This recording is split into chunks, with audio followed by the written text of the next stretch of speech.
Turn it back on! No! Turn it back on. Can't keep listening to the same song again and again and again! I told you. I'm screwed up, man. I gotta get back in the groove. Specifically the New York groove. Give me my Zoom. No. Give me the Zoom. Give it.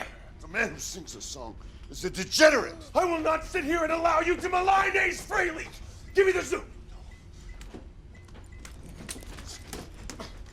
Ace Frehley is not helping. We haven't even left nowhere yet.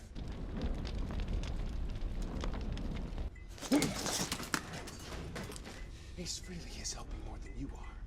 We lost Gamora because of you. We lost Gamora because you would not let me seize the moment. What do you care? You tried to kill her. She said I'd be saving the universe. I would kill either of you if it would stop that blinking yellow light. What blinking yellow light? The coded message channel? How long has this been on? But it was so beautiful. Wait. Mantis, a blinking yellow light indicates an important secret coded message. Shame on you, Mantis. How long? This was your job. It was his job. Drax, you didn't see the blinking yellow light? I did, but you said if it was yellow, let it mellow. Brown, flush it down. Those were your orders. I wasn't talking about the coded message channel. 22 important coded secret messages. That could have been helpful. 5 hours. I've been sitting 5 hours. We have 22 messages. 23 messages. Oh, they keep coming in. From Nebula. Gamora is alive. Thanos is taking her to Titan. Why aren't you responding? Why aren't you responding? Are you getting my important coded secret messages? Ship coordinates. All right. I need my map. Here we go. Titan. Yeah. Wait, how do we know this isn't a trap?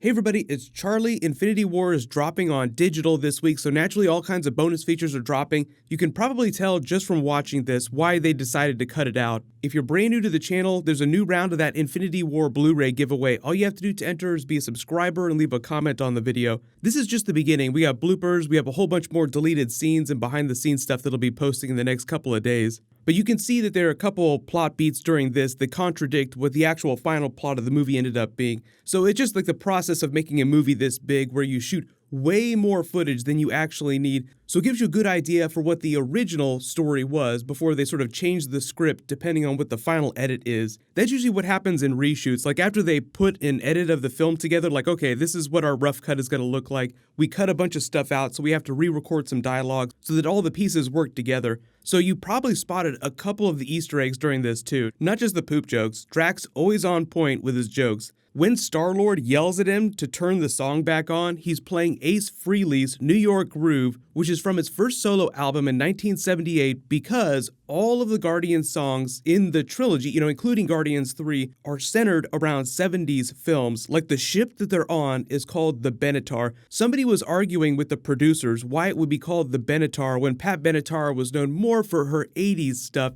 but the way they justify the name is that because she did record stuff during the 70s. So any song that you hear on Mixtape 3.0 in Guardians 3 is going to be a 70s song, but you see how they move through the 70s decade throughout the film. So like in Guardians 1, a lot of the songs were from the earlier 70s, Guardians 2, mid-70s, Infinity War were pushing into the late 70s, so all the final Mixtape 3.0 Guardians 3 songs will be from the late 70s. They're using Yondu Zune from the end of Guardians 2. Pete! Captain found this for you in a junker shop. Said you'd come back to the fold someday. What is it? It's called a Zune. It's what everybody's listening to on Earth nowadays. It's got 300 songs on it. 300 songs? We'll call that Mixtape 2.5 because it's not an actual physical tape, and I think the Guardians mixtapes need to be actual cassette tapes. The funny thing about Yondu, too, is that he actually showed up in a Thor Ragnarok deleted scene, probably one of the best ones because it was so unexpected. Well, executioner?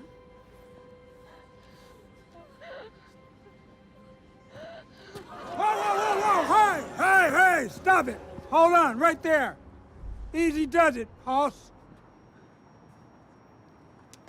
Wait a minute.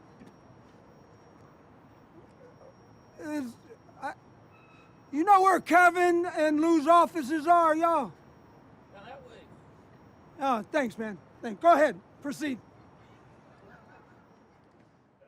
They were filming the scene where Hela is on Asgard starting to execute the Asgardians, but they were shooting on a stage that was nearby where Michael Rooker was shooting some Yondu scenes for something different that Disney was doing, so he was in full Yondu makeup near where they were shooting Thor Ragnarok stuff. So he just walked onto the Ragnarok set, and Taika Waititi is like, hey, you know what? We're shooting this special scene here. Why don't you just walk right in like it's no big deal? So if you were confused by why Yondu just showed up mysteriously on Asgard while all this craziness with Hela was going on during Ragnarok, it was just because Michael Rooker was in makeup shooting Guardians stuff nearby. It had nothing to do with the actual plot of the movies.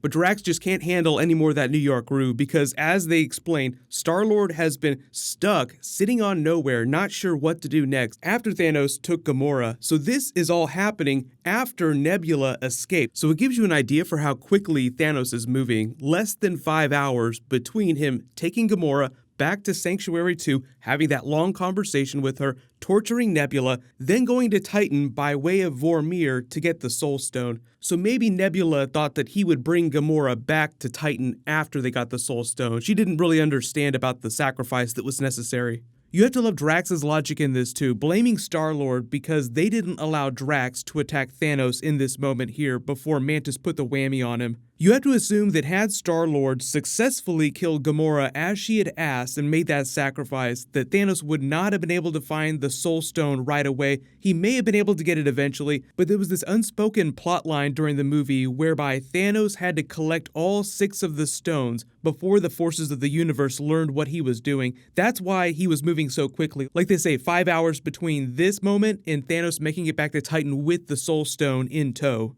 The other funny thing about this is that they're talking about this yellow warning light that's going off that neither Drax nor Mantis has been paying attention to, yet you can clearly see that it's flashing green. As we get more of these bonus features, I'll do new videos for them in the next couple of days, but leave all your requests in the comments below. Just a reminder too, the Deadpool 2 Blu-ray is going to be dropping later this summer too, so we'll get like all the deleted scenes and all the crazy stuff from Deadpool in a couple more weeks. Congratulations to the latest giveaway winner from my last big video, Random Black Gamer. Please email me on the back end of my channel so I can get your contact details. Click here to learn about Disney getting all those X-Men and Fantastic Four characters, and click here for that Immortal Weapons Iron Fist fight scene. Thank you so much for watching. Everybody stay awesome. I'll see you guys tonight.